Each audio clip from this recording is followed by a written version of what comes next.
Olá, boa noite a todos que nos acompanham hoje na live sobre inseminação artificial caseira.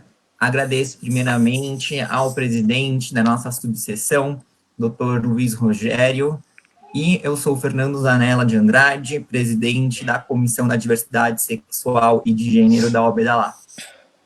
Para essa live, convidamos o Dr. Tiago Bortotti, vice-presidente da Comissão da Diversidade, a doutora Érica Evangelista, vice-presidente da Comissão de Direito Médico e da Saúde, e como palestrante, a doutora Ana Carolina Mendonça, especialista em Direito de Família e em Biodireito.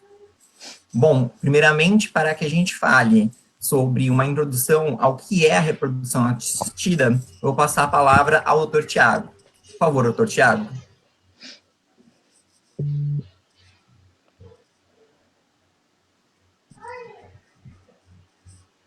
Eu acho que eu não estou te ouvindo, Tiago.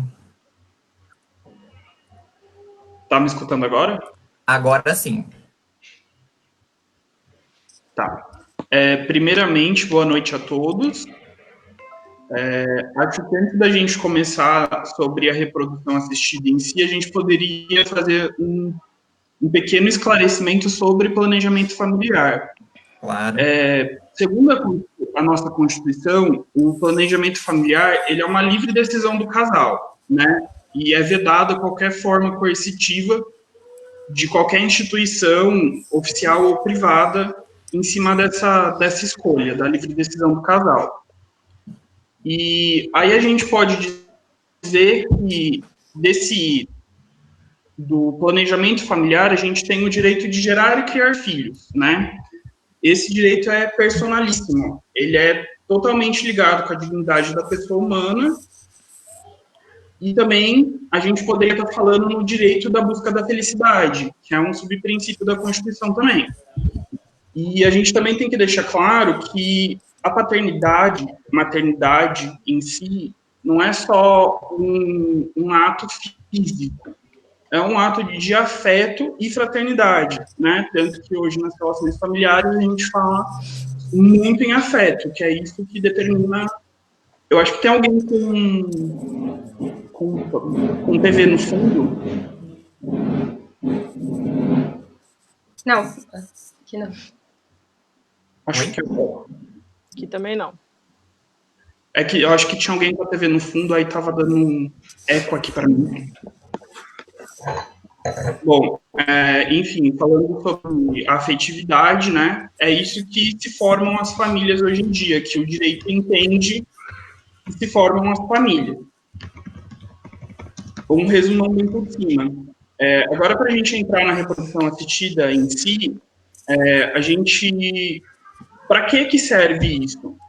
Muitas pessoas, elas são inférteis, né? Eu até tinha separado um dado aqui, ele é de 2010, tá? Tá no livro da Mariana Chaves, que em 2010 estimava-se que 48,5 milhões de casais sofriam de infertilidade no mundo. Porém, há quem diga que esse número ultrapassa 180 milhões de casais. Então, quando a pessoa é infértil, ela tem que se recorrer de outros métodos para ter o seu direito à paternidade, de ter um filho. Nós teríamos a adoção e também tem o método de reprodução assistida. E aqui nós iremos falar sobre a reprodução assistida. E aí nós temos aquela diferenciação, que a infertilidade, ela pode ser primária, que é quando a mulher, ela desde o começo, ela já tem a dificuldade de estar engravidando ou gerar uma criança que nasça viva, desde a primeira vez. E tem a infertilidade secundária, que é quando ela já teve um filho que nasceu vivo, e depois disso ela não consegue ter mais um filho que nasça vivo, ou não consiga mesmo estar ficando grávida. Aí recorre-se a esse método, ou a adoção, né? Agora a gente vai... Eu até separei um trechinho aqui do próprio livro da Mariana Chaves, porque ela fala que além desses dois tipos de infertilidade, a gente tem a infertilidade social, que é vivenciada pelos homossexuais, porque eles não conseguem se reproduzir sem a reprodução assistida. Então, para os homossexuais homens se reproduzirem, a gente depende da reprodução assistida. Sem ela, não tem como. No caso de relação homem com homem, né? E, enfim. Aí agora eu vou entrar dentro da reprodução assistida, a gente tem dois termos, que é a concepção homóloga e a heteróloga. A homóloga é quando vai se utilizar os gametas do próprio casal. E a concepção heteróloga é quando o material que se é utilizado, o material genético, é de um doador anônimo. Então, a gente tem essa diferenciação. E agora eu vou estar falando para vocês alguns métodos de modalidade de reprodução assistida. E vou estar tentando explicar por cima também, para não ficar muito prolongado, porque tem mais 3 pessoas para falar, para vocês tentarem entender. A gente tem a inseminação artificial, que seria quando o material genético masculino ele é colocado diretamente na cavidade uterina da mulher. Esse é o primeiro método de reprodução assistida, que é a inseminação artificial. Aí nós temos a fertilização in vitro, que é depois que se coleta o óvulo da mulher e o espermatozoide do homem, isso é feito in vitro, a junção deles, e depois, quando as células já foram se multiplicando, né, em 2, 4, 8, 16, 32, até virar um embrião. Quando ele vira um embrião, esse embrião vai ser colocado no útero da mulher. Essa é a fertilização in vitro. E aí nós temos mais 3 métodos que eles não são tão conhecidos, mas a gente tem nos livros. Eu no livro da Mariana Chaves, ela elencou, então eu vou estar falando também para não ficar sem falar deles. A gente tem um outro que chama transferência intratubária de gametas, que seria aspirar o ovócito e transferir esse ovócito nas trompas de falópio juntamente com os espermatozoides, tá? Aí tem mais outro que chama-se transferência uterina de zigoto, que é quando se realiza a transferência do zigoto para o útero após 24 horas da fecundação. E aí, aqui nessa técnica, a gente tem uma observação que ela não é tão exitosa, porque o embrião ele vai estar no útero quando era para ele estar nas trompas de falópio. Então, essa técnica ela é a menos exitosa.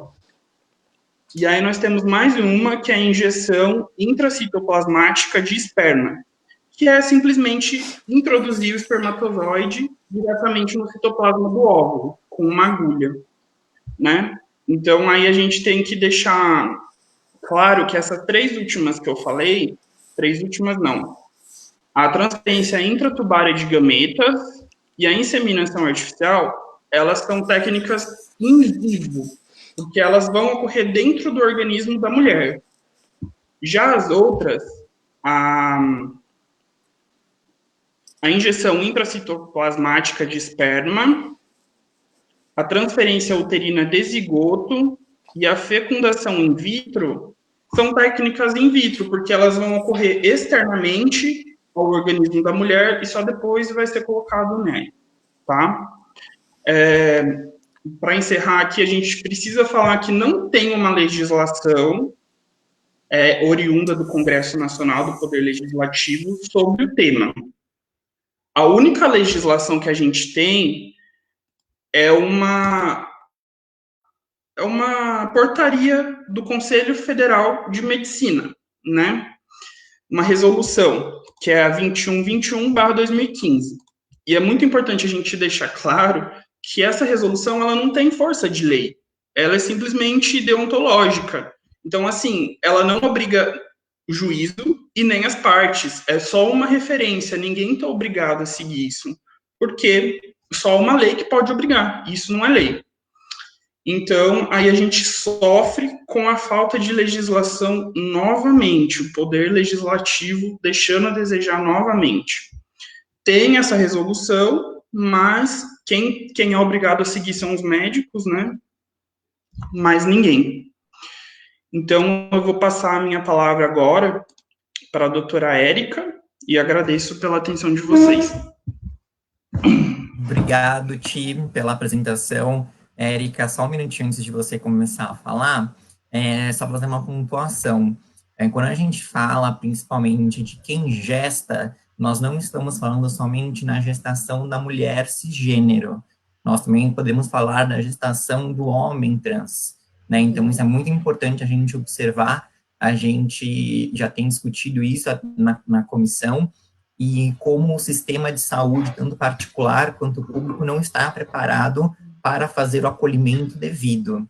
Então, é obviamente que um homem trans, ele pode sim ser um homem grávido, um homem gestante, e ele precisa de todos os cuidados. Ali, como o Tiago falou, sobre a Constituição prevê a liberdade, né, do planejamento familiar, a gente tem que lembrar dessa responsabilidade do Estado, que é, obviamente, o Estado, ele não impõe nenhuma regra e, inclusive, proíbe que sejam colocadas regras particulares ou públicas para que as pessoas que pretendam gerar filhos, elas sejam limitadas, como nós já tivemos em outros países, como limitações de quantidade de filhos, ou então limitação de gênero, e a gente tem aqui essa impossibilidade de limitação, o que, a princípio, obviamente, é uma coisa boa, contudo, nós precisávamos de um governo que apoiasse muito mais políticas públicas que levassem as pessoas a terem informação sobre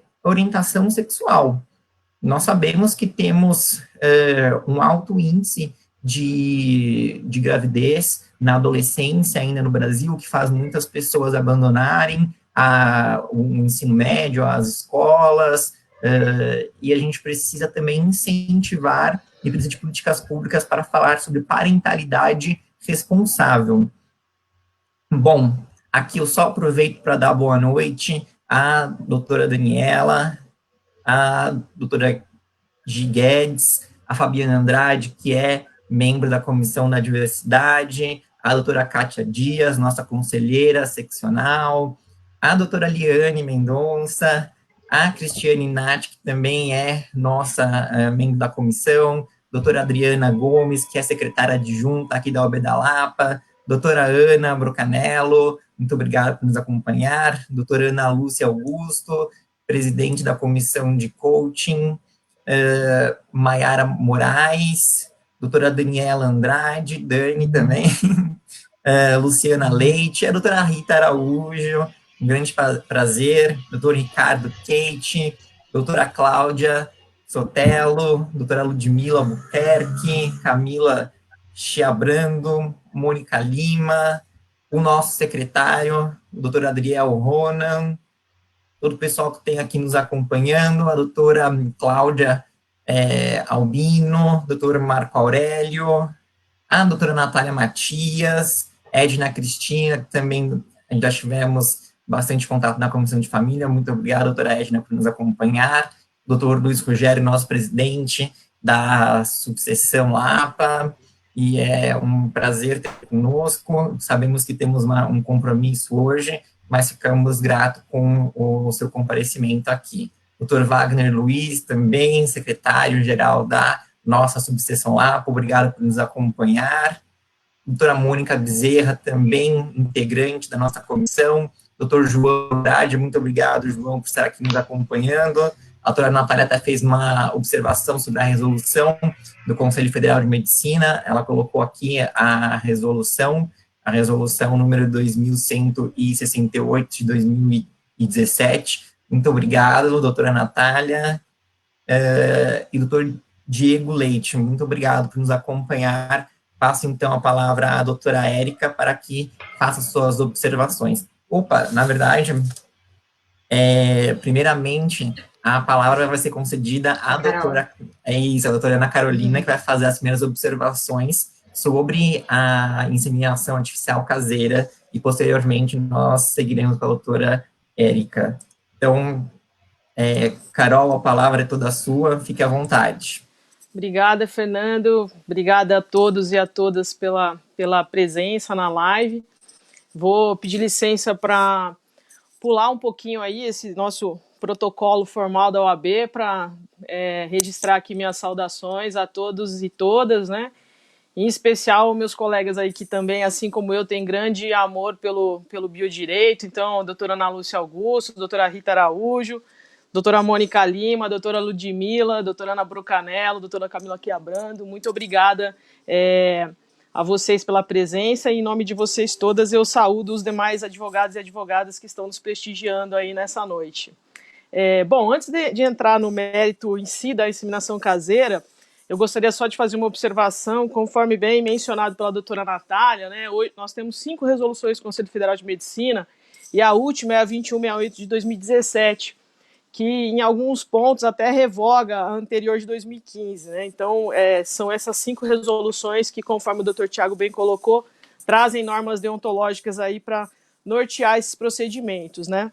E assim, basicamente, até para a gente poder ganhar um pouquinho de tempo, né, que a gente teve alguns probleminhas técnicos aí que nos atrasaram, nós temos a inseminação caseira hoje, nada mais é do que uma inseminação realizada no âmbito doméstico.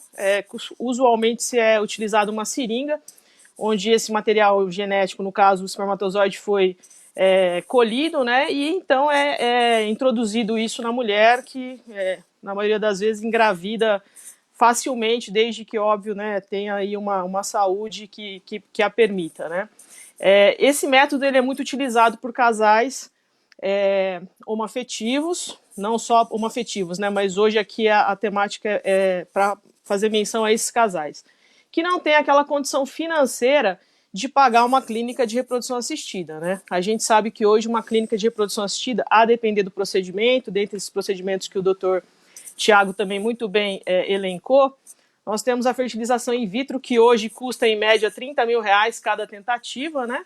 E nós temos a inseminação, que é feita lá na trompa de falópio, que o valor chega em torno de R$10 mil. R$5 mil o material genético e R$5 mil a aplicação.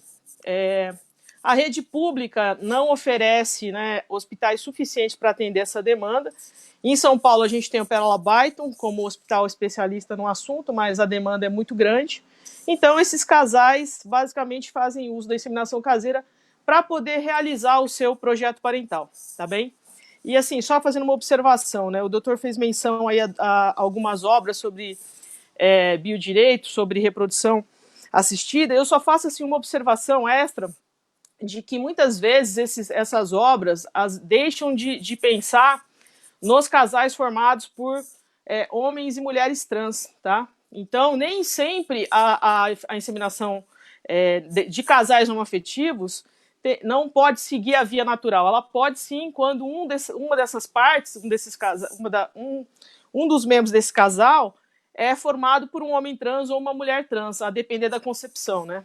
E uma outra ressalva é que existem alguns livros sobre direito homoafetivo que também fazem uma observação equivocada de que a inseminação, a reprodução assistida de casais homoafetivos é sempre heteróloga. Também não é verdade. Ela pode sim ser homóloga quando uma das partes for composta de um homem trans ou de uma mulher trans, tá?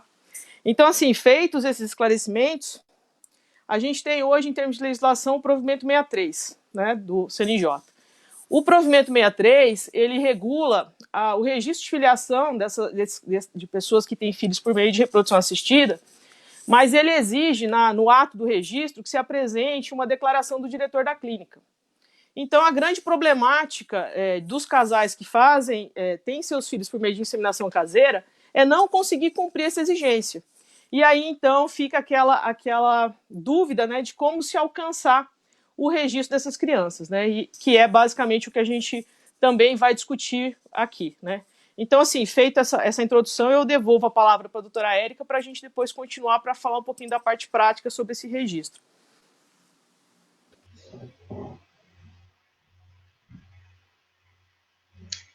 Olá, boa noite. Vocês estão conseguindo me ouvir? Sim. Então tá. Gente, boa noite. Primeiro, agradecer esse convite da Comissão de Diversidade Sexual aqui da OAB Lapa. Estou muito honrada em estar conversando com vocês sobre esse tema. Eu sou vice-presidente da Comissão de Direito Médico e da Saúde, né? A nossa presidência está com o Dr. Silvio Siquiello. A gente trata de vários assuntos relacionados à área da saúde, enfim, fiquei muito feliz com o convite. Vim aqui hoje só problematizar, né? Enquanto a Carol está trazendo a solução para esses casais que buscam esse sonho, eu vim trazer um pouquinho de problemas, né? Que são a questão da segurança jurídica, e exatamente pelo que o Dr. Tiago falou, a gente não tem legislação nenhuma para assegurar nem a reprodução assistida realizada nas clínicas regulamentadas, que dirá, então, a nossa reprodução caseira, né? Eu dei uma busca aqui antes, até para saber melhor informar, e a gente sequer tem projeto de lei nesse sentido. Imagina, né? Enquanto a resolução do CFM vem desde a década de 90 sendo atualizada, a última é de 2007, a gente não tem nem sequer um projeto de lei nesse sentido, né? Então, ainda que essa reprodução assistida caseira ela não seja um crime, não é definido como crime, não é ilícito realizar, a gente não tem uma segurança jurídica em realizá-la, porque a gente sabe que ela pode ser contestada juridicamente, né? Então, ainda que a reprodução assistida em clínicas convencionais não tenha uma lei, ela ao menos tem uma resolução. E como o Dr. Tiago diz, a resolução obriga aos médicos, né?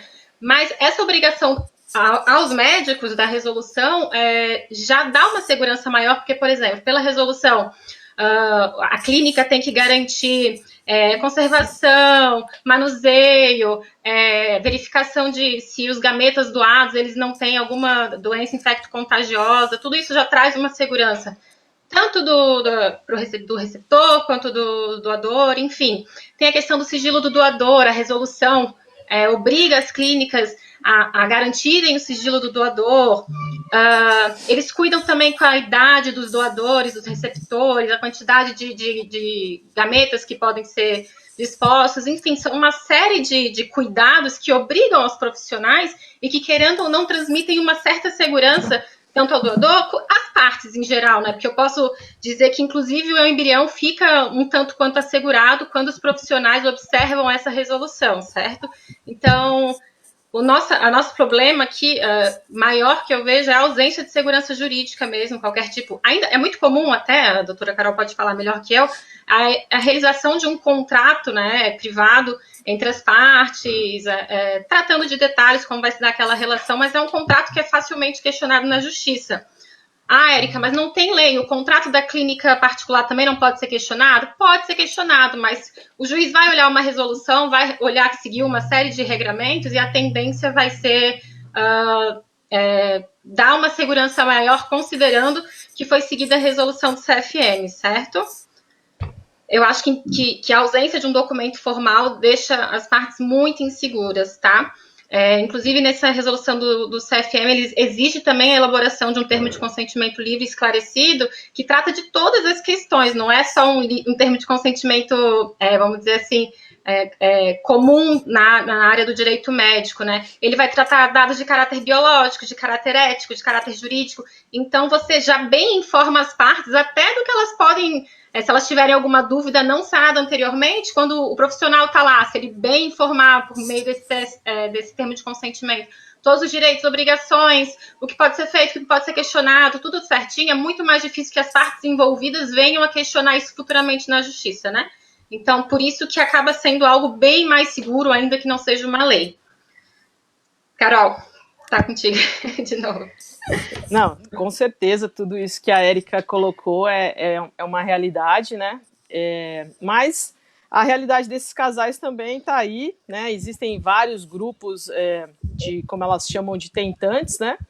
Que na ânsia, né, de realizar o projeto parental acabam fazendo uso desse procedimento, né? É óbvio que a gente não está aqui fazendo, né, propaganda e nem indicando, né, porque até mesmo por todas as questões de segurança que eu vejo como mais arriscados, vamos dizer assim, né, a questão da saúde, como você colocou, desse doador e tudo mais. Mas fato é que esses casais existem, o poder público não apresenta hospitais suficientes para poder acolher essa demanda de realização do projeto parental e eles vão continuar existindo. Cabe a nós, né, profissionais, buscar uma forma de alcançar o registro dessas duplas maternidades da maneira mais rápida possível, para poder se outorgar uma segurança, né, essa segurança que não existiu antes, né, que ela exista, então, quando do nascimento, para que essa criança tem atendido o seu superior interesse, né? Porque existem muitas questões que vêm com isso, né?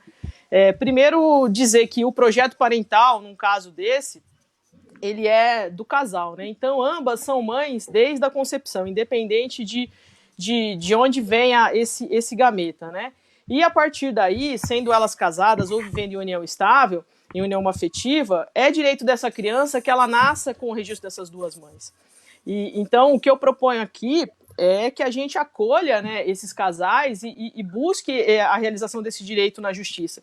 E o faça de uma maneira muito simples, e não de uma maneira complexa, como eu tenho visto por aí, às vezes assim, vamos fazer então uma ação de reconhecimento de filiação socioafetiva, vamos fazer uma ação de adoção unilateral. Não.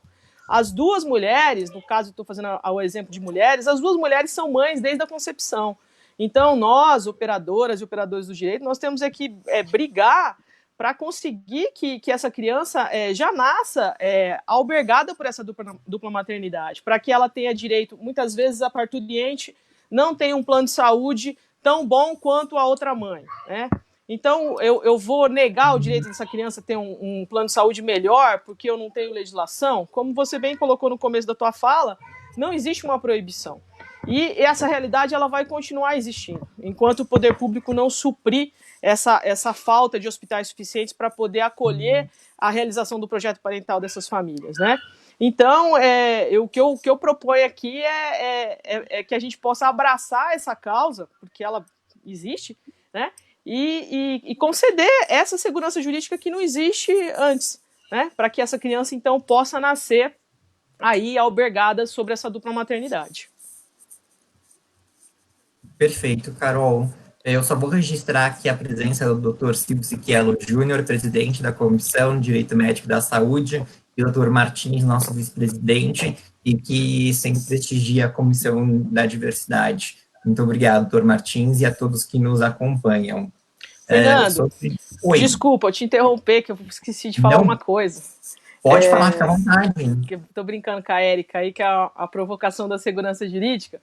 As clínicas de reprodução assistida hoje, né, o sistema de embriões, ele registra porque a gente sabe, como o Dr. Tiago bem colocou, que principalmente no procedimento de fertilização in vitro, existe o risco da gravidez múltipla, né? Uhum. E muitos embriões, antes disso, né, muitos embriões são criopreservados, né? Uhum. E aí existe todo aquele regramento de quantos anos vai ficar congelado, quantos anos não vai, quanto tempo que é viável, quanto tempo que não é viável.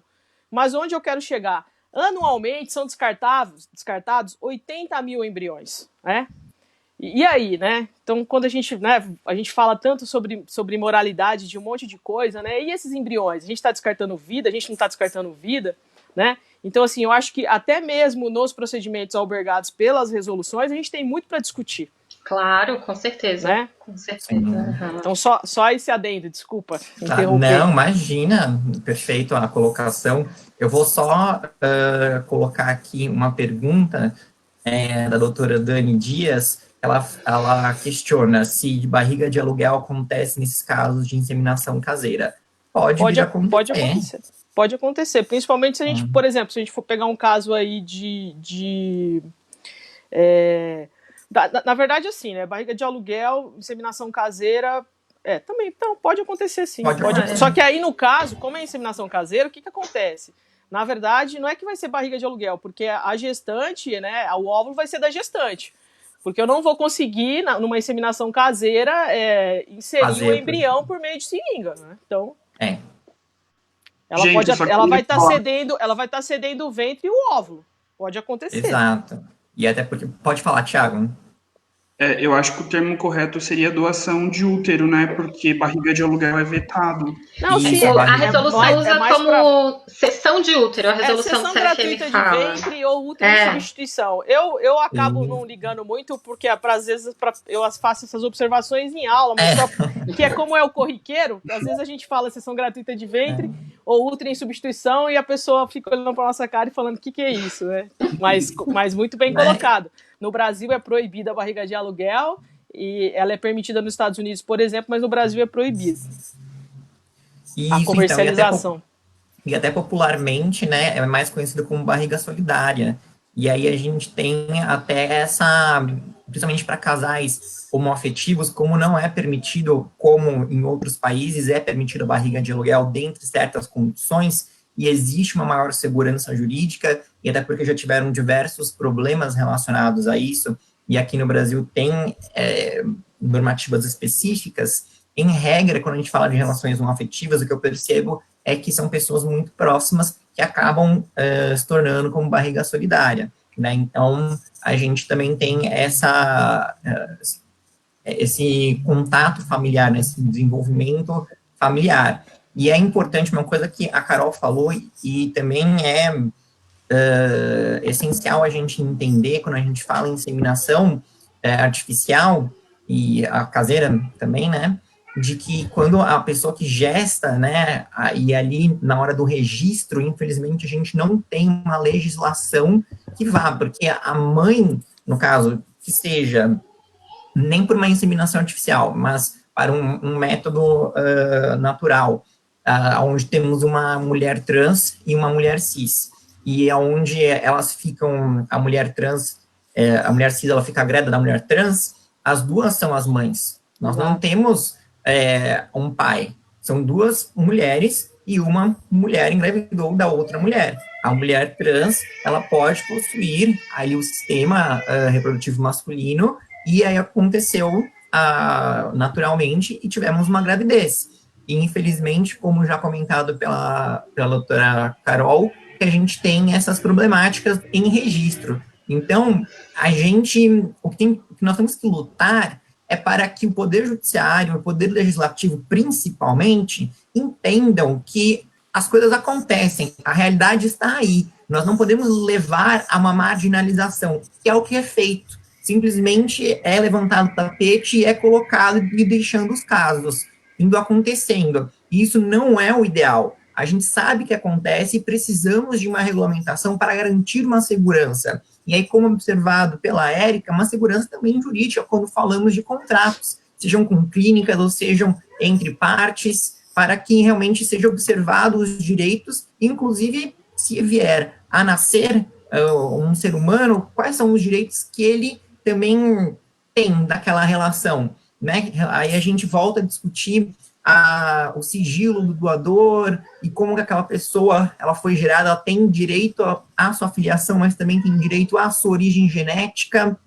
Então são diversos pontos que a gente parece que fica falando e discutindo, né? E como a Carol ela comentou com a gente antes, eu fui pesquisar. Vocês podem pesquisar no YouTube, vocês podem pesquisar no Facebook, no Instagram, vocês vão achar diversos grupos.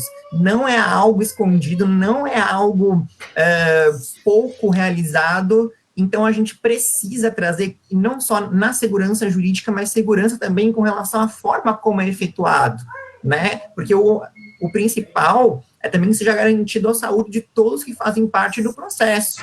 O ideal seria que fosse realmente feito através de um hospital, de uma clínica, seja um serviço público ou particular, seja realizado por médicos, mas aí a gente volta justamente ao fato do poder público não conseguir atender a essa demanda, mas ele também não consegue atender essa demanda porque talvez ele não olhe para essa demanda. Então, nós também precisamos de pessoas interessadas que estejam em locais específicos do poder público que falem, opa, né, existem pessoas que têm direitos e eu preciso simplesmente deixar que esses direitos sejam exercidos. E isso é muito que a população LGBT enfrenta. Bom, deixa eu verificar aqui se existe mais alguma pergunta. Mais alguém querer fazer alguma consideração? Eu quero fazer uma pergunta para a doutora Érica. Ai, meu Deus! A gente bateu um papo, né? Acho que foi essa semana ou semana passada, né? Sobre as questões da live. E o doutor Fernando falou bastante sobre essa questão de proteção de dados, né? Deu vários exemplos para nós aí de invasão, de sistema de hotel pelo hacker e tudo mais, né? Falando em si sobre a documentação, né? Que a gente fala sobre o sigilo do doador e tudo mais. Então, na inseminação caseira, não existe isso. Às vezes a gente indica fazer um documento, mas que é um documento questionável porque versa sobre direito indisponível. Aí a minha pergunta é a seguinte: se um sujeito desse que fez doação de material genético para uma clínica de reprodução assistida, tá? Doou espermatozoide lá para a clínica. Amanhã o cara bateu a cabeça e falou, não, meu filho. E, por coincidência, ele conhece esse hacker amigo do Dr. Fernando aí, invade o sistema da clínica, descobre para onde foi esse gameta e entra com uma ação de investigação de paternidade. E aí, doutora, esse documento que ele assinou lá na clínica de doação do gameta, ele vai ser válido, não vai ser válido, porque o exame de paternidade vai dar positivo. Uma provocação aí pra gente brincar um pouquinho. Achei bem simples essa provocação, tranquilíssima de responder. Não, vamos lá. É direito de ação, né? Todos nós advogados conhecemos, com certeza ele vai conseguir questionar isso na justiça, mas eu entendo que essa validade desse termo de sigilo tem bastante validade jurídica, com certeza, tá? Porque ela vai ser mais... eu acho que ela seria mais fácil relativizar esse termo de sigilo se fosse um questionamento vindo da criança, do feto gerado, né? Porque daí nós temos toda uma proteção da criança e do adolescente, enfim, que é uma legislação bem mais protetiva, que eu acho que seria bem mais fácil questionar esse sigilo na justiça, tá? Agora, em relação ao doador, o que eu vou te dizer, né? Como é que o juiz vai interpretar essa questão, né, de questionamento, eu entendo que não seria válido esse pedido, tá? Eu acho que esse contrato de sigilo, ele tem uma força bem forte, inclusive porque não depende só do interesse do doador, né? Depende do interesse de outras partes, depende da responsabilidade da clínica, né, que se compromete com uma resolução lá normativa acerca dos pontos que têm que ser cumpridos. Então, acho que fica muito a critério do julgador, com certeza, mas eu acho que esse termo de sigilo, até por envolver sigilo médico, ele é difícil de ser derruído. Eu iria por essa posição. Agora, eu gostaria de ver julgados nesse sentido para ver se os juízes iriam acompanhar esse meu pensamento, né? Mas eu acho muito difícil. Data vênia, doutora. Eu discordo. Acha que seria facilmente quebrado? Facilmente quebrado. Mesmo com obrigação de sigilo médico? A norma é deontológica, né? Ela é do Conselho Federal de Medicina. Claro. Aí eu acho que a gente tem, eu mais pelo direito de família e a doutora Érica mais pelo direito médico, mas eu entenderia que dentro de um juiz, de uma vara de família, ele iria entender, principalmente se tratasse de uma criança e um adolescente, aonde a gente está falando de realmente direitos indisponíveis da criança, porque essa criança, ela tenha esse discernimento de que ela quer ou não quer conhecer, né? Então, mesmo que seja o próprio doador que entre com a ação, você também está atingindo direitos da própria criança. E acredito que, aí usando-se o princípio do melhor interesse, ou superior interesse da criança, o princípio da origem genética, a filiação seria imprescritível e seria também um direito indisponível, eu acredito que esse contrato seria invalidado e o juiz faria normal o processo, citação, reconhecimento de paternidade, e se tivesse mais outra pessoa, seria multiparentalidade. Eu acho que se fosse um pedido direto da criança, eu concordaria mais facilmente com você, com certeza. Agora, do doador eu tenho minhas dúvidas realmente, mas eu acho que todos nós ficamos nesse debate enquanto a gente não tiver nenhuma lei mesmo que... Na verdade, o ponto que eu queria chegar é que, na minha concepção, é direito indisponível igual. Então, se o documento que eu vou orientar minhas clientes a fazerem com um doador numa inseminação caseira, ele pode ser tão questionável quanto o documento que esse doador assinou lá na clínica. Por não ter lei, com certeza. Então, assim, amanhã, tanto o doador da clínica quanto o doador da inseminação caseira, caso ele venha reivindicar a paternidade dessa criança, os dois documentos têm que ter a mesma força na decisão, independente se a decisão vai ser pela procedência do pedido ou pela improcedência do pedido. Mas os dois documentos têm que ter o mesmo peso. Na minha concepção, né? E principalmente se a gente até observar sobre a ótica do que a Érica estava falando, né? Imaginemos então que é a criança que consegue o acesso ao doador, e a criança entra com uma ação para o reconhecimento da paternidade. e aí a criança pede alimentos. Será que realmente isso seria, esse foi o intuito, né? Esse foi o contexto, né? Ele poderia abrir mão, justamente a gente até discutiu sobre isso, ele poderia abrir mão justamente da paternidade e para que ele perdesse esses direitos e deveres relacionados à criança, né? Depois de reconhecida a filiação, seriam decorrência do poder familiar. E aí fica uma boa briga. Uma boa briga, com certeza, exatamente. A resolução, deixa eu me reposicionar aqui, a resolução, né, como já foi amplamente falado aqui, não tem a força de lei. Na verdade, eu acho que ela garante mais para as partes a segurança, a biossegurança, né? A questão de qualidade de material, de respaldo técnico mesmo para manipulação, porque realmente para os outros tópicos todos eles podem ser questionados, porque, né, força jurídica da resolução é bem questionável para direito disponível, no caso. Eu acho que resumindo, né, pai registral já não quer pagar alimentos, quiçá doador. Tem uma pergunta aqui da Lila Alves, né, que é lá de Alagoas, inclusive, muito obrigado por nos acompanhar, e ela pergunta, eu acho que a resposta vai ser negativa, mas ela fala se existe algum autor que vai falar sobre inseminação artificial caseira. Eu já vi menção em obra da Salvo Melhor Juízo, da Maria Berenice Dias e da Mariana Chaves. Menção. Mas não que realmente elas se posicionem ou então tragam dados. Eu não conheço ninguém que fale sobre procedimento. Certo. E aqui eu também trago um outro dado da doutora Natália Matias, que ela fala que a gente precisa que essas técnicas sejam regulamentadas, pois só em 2018, segundo o CIS-Embryo, já havia 88.776 embriões congelados. Isso. Então, realmente, né? E lembrando que um embrião ele pode ser criopreservado e ainda ser viável por até 20 anos.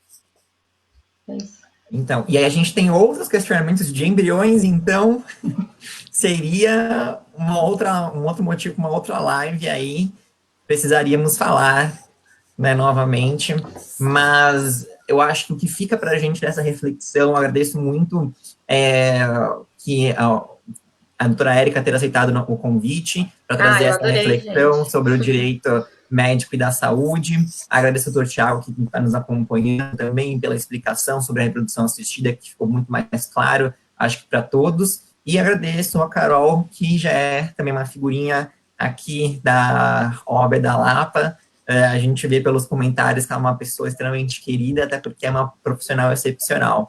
Então, muito obrigado por partilhar com a gente esse conhecimento que realmente é um conhecimento prático. É só quem advoga, é só quem vive isso no dia a dia que vai se deparar com essas situações e que vai começar a se questionar. Então, é importante que a gente fale sobre isso para que a gente comece a suscitar essas dúvidas e que a gente lembre também em que pese que os tribunais eles interpretem a lei e aí a gente aí nós tenhamos julgados, tenhamos jurisprudências formadas, se não é o advogado que provoca, o tribunal é inerte, o poder judiciário é inerte, então nós precisamos sim provocar, e precisamos também, e aí eu também faço esse convite a todos que nos assistem, precisamos também de material acadêmico, até mesmo para que os juízes possam, né, se pautar, eles possam ter um entendimento, já que isso não é algo discutido. Né? Nós não temos varas específicas em biodireito para discutir questões tão específicas assim. Então, realmente, quando esses assuntos vão parar para o juiz, acredito que eles tenham, né, que se voltar às doutrinas, a artigos, para que consigam entender melhor sobre essa temática. Então, solicito aí também que todos que puderem se debrucem academicamente sobre esse tema, tecnicamente, para que a gente tenha aí obras que, inclusive, a gente possa se utilizar em nossos julgados futuros. Fernando, você me permite uma parte? Claro. Fazer aqui um apelo, né, para os advogados e advogadas que estão ouvindo a gente. Vocês que recepcionarem esse tipo de demanda no escritório de vocês, façam o pedido da dupla maternidade no curso da gestação. dessa conversa de adoção unilateral, para com essa conversa de filiação socioafetiva. Nós estamos falando de projeto parental, onde ambas as mães são mães desde a concepção, tá bom? A gente tem que simplificar. Hoje, se um homem chega num cartório e diz que o filho é dele, ele é registrado. Então a gente tem que buscar o mesmo tratamento para os casais homoafetivos. A gente não tem que complicar, não tem que buscar procedimento que demanda dilação probatória. Nós estamos falando de maternidade. O direito dessa criança nascer, de acordo com a verdade parental dela, é incontestável. E a gente tem que espalhar essas decisões pelo Brasil inteiro. Exato. Eu ainda faço um adendo, a gente também, além de acadêmicos, de advogados, como sociedade civil, a importância da gente pressionar os nossos legisladores, né, para a criação de leis que acompanhem a nossa realidade, né, também é bem importante como sociedade civil, essa pressão aí. Exato, a gente precisa porque o poder legislativo, infelizmente, principalmente em demandas relacionadas às áreas de família, tem deixado muito a desejar e nós temos ter provocado o Poder Judiciário, dependemos de um ativismo do Poder Judiciário para que acabe mudando diversas pautas dentro do direito de família e sucessões. Então, precisamos, sim, de um Poder Legislativo que acompanhe muito mais o direito de família e sucessões e o biodireito também. Com isso, então, gente, você tem mais alguma colocação? Eu queria só responder uma pergunta que eu vi aqui. Eu peço desculpas que eu tô pelo celular e tô com o notebook aqui do lado. Então, por coincidência, eu passei o olho aqui e é uma consideração importante. Quem falou sobre o provimento 83 do CNJ. Então é o seguinte, primeira coisa, né? Quem for leigo e for buscar informações sobre inseminação caseira, vai ler muita coisa incorreta aí pela internet. Então vamos desmistificar uma coisa. O provimento 83 do CNJ, ele alterou o provimento 63 para estabelecer uma idade mínima de 12 anos para reconhecimento da filiação socioafetiva em cartório. Isso não significa que vocês, mães, né, que fizeram uma inseminação caseira e estão aguardando o nascimento dos seus filhos, ou que seus filhos já nasceram, que vocês tenham que aguardar o filho de vocês completar 12 anos para fazer registro de filiação socioafetiva. Isso não existe, isso é um absurdo, a não ser que vocês queiram aguardar a criança ter 12 anos para ter o nome das duas na certidão de nascimento.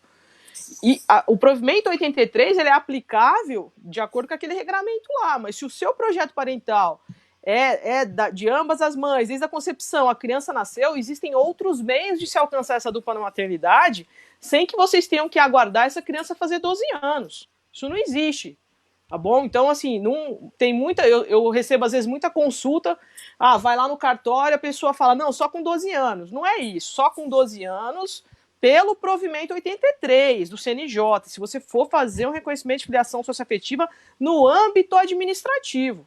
Não é disso que a gente está falando. Então, procura uma informação correta para você não ficar aí numa situação de insegurança com seu filho e com a sua filha sem necessidade. Muito bom. Tem mais uma pergunta aqui, Carol, da doutora Juliane, que ela fala, como profissional de saúde, teria alguma questão de orientar a conduta de inseminação caseira? Nem posso. Eu acho que, na verdade, o contrário não seria... A gente sabe que, aliás, muito cuidado aí para os profissionais de saúde, porque existe aí já algumas considerações sobre exercício irregular da medicina. Então, assim, veja bem, a gente não está aqui incentivando inseminação caseira. Primeiro, né, a doutora Érica bem colocou as questões... Primeiro, o doutor Tiago colocou muito bem as questões sobre como isso é realizado no âmbito de uma clínica. A doutora Érica muito bem colocou as questões médicas envolvidas sobre isso. E eu e o doutor Fernando estamos falando aqui sobre a questão prática de como se resolver o reconhecimento dessa dupla maternidade, né? Em questões que já aconteceram, mas não é o procedimento adequado, né? Até mesmo, principalmente em razão da questão do risco, né? E perante o CFM pode ser visto até como infração ética, exato, né? Porque não segue os preceitos da resolução. Exatamente. Isso, então, por exemplo, é uma enfermeira, é uma profissional ligada a alguma área da saúde que não seja... Existe. Né, então, e aí vai fazer esse tipo de procedimento. Então, não há uma regulamentação, na verdade, para que isso seja feito. Não existe a profissional em inseminação artificial caseira, né? Não existe essa regulamentação, pelo contrário.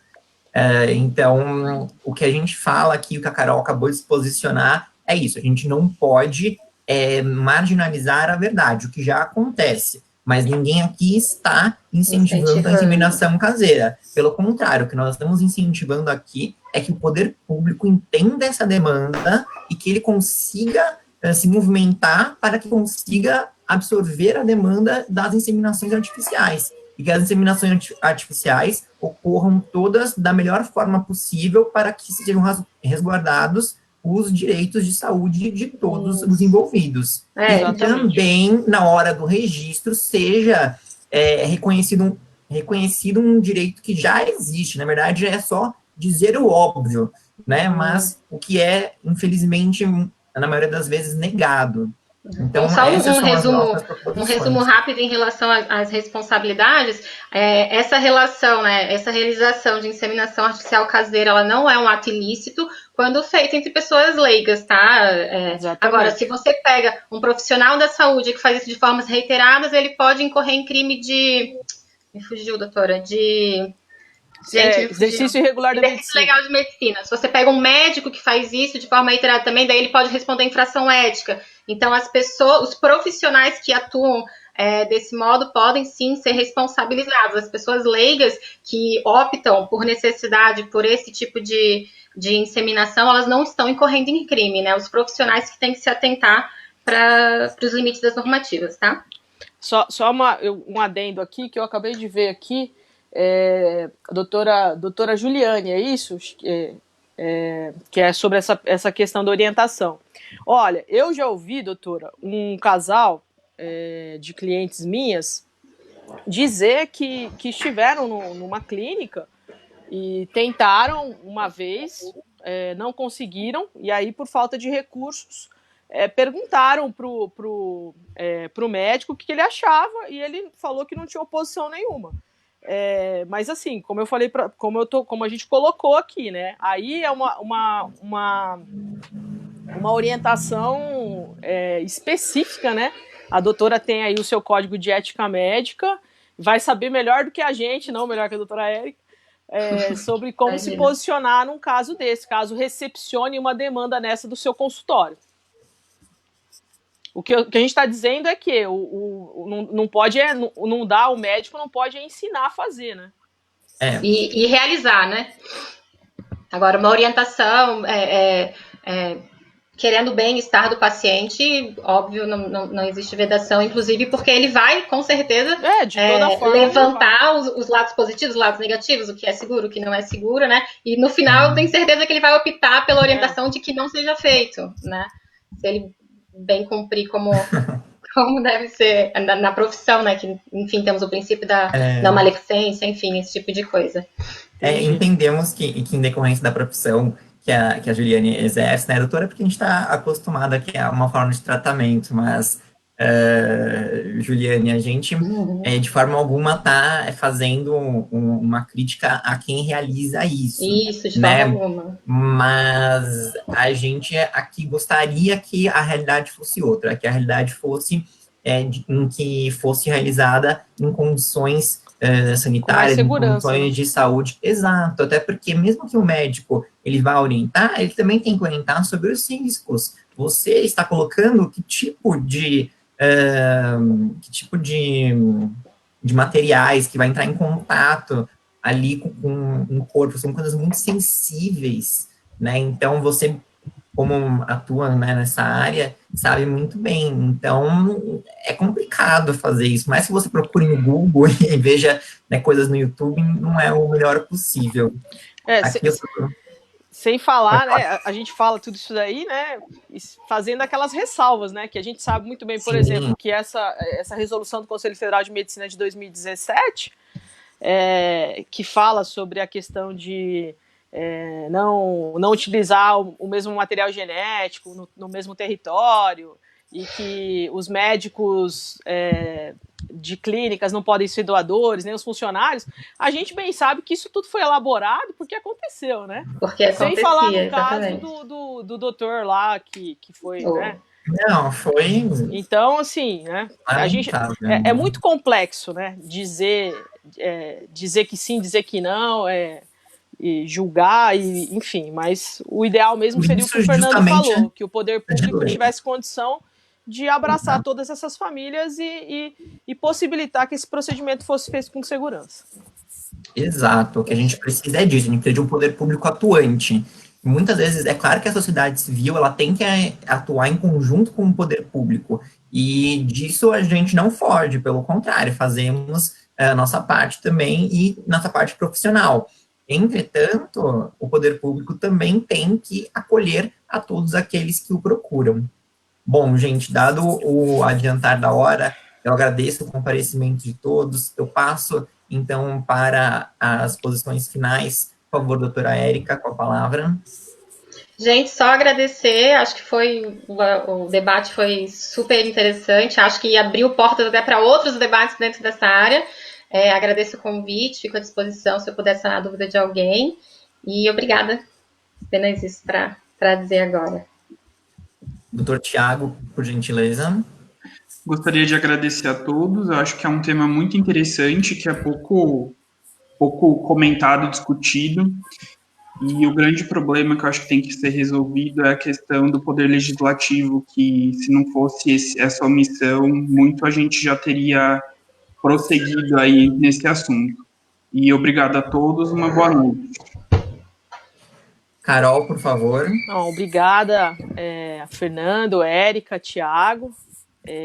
Obrigada ao Dr. Luiz Rogério, presidente da OAB da Lapa, a todas e todos, né, que compareceram e estão assistindo a gente. Doutor Ezequias, aí, acabei de te ver aqui, meu abraço. E convido vocês, quem tiver interesse, né, sobre o tema, me adiciona lá no Instagram, aqui no Facebook, que vou ter outras lives esse mês sobre a temática, e também fico aí à disposição de vocês para alguma dúvida que não tenha sido sanada. Um grande abraço e fiquem em casa, né? Sim, fiquem em casa. As redes sociais de todos nós aqui da Comissão de Diversidade Sexual e de Gênero está aqui, da doutora Érica também, da Carol também está aqui. Fernando, então, também, pode falar. Desculpa, já cortei 2 vezes, perdão, Imagina. Mas eu esqueci de deixar um abraço muito especial para a doutora Andréa Zago. Sim. Muito especial mesmo, falei de todo mundo aí, perdão, Andréia. Um abraço, a Andréia, sempre foi muito apoiadora da nossa comissão da diversidade sexual, enquanto eu também vice-presidia a Comissão de Direito de Família. A gente teve a oportunidade também da Carol aceitar um convite sobre doação para a gente, adoção para a gente, desculpa. E foi muito boa a palestra, e ter esse carinho com a Andréia é sensacional. Muito obrigado. Por fim, eu só vou fazer algumas informativos das palestras da semana que vem. Nós temos mais uma palestra da Comissão da Diversidade no dia 11, dos 5 às 17 horas, sobre responsabilidade civil pela não convivência familiar em função da LGBTfobia. Temos uma palestra no dia 12, às 16 horas, como iniciar na advocacia. Temos uma palestra também no dia 12, às 19h30, sobre os limites da publicidade na advocacia. Temos uma palestra no dia 11, às 19h30, sobre violência doméstica. Então, acompanhem também as redes sociais da OAB da Lapa, para que a gente tenha aí as próximas lives, também assistamos e tenhamos esse conteúdo, esse material. Muito obrigado a todos. Encerro aqui a live e ficamos disponíveis pelas nossas redes sociais. Obrigado a todos, gente. Boa noite, Boa noite, pessoal.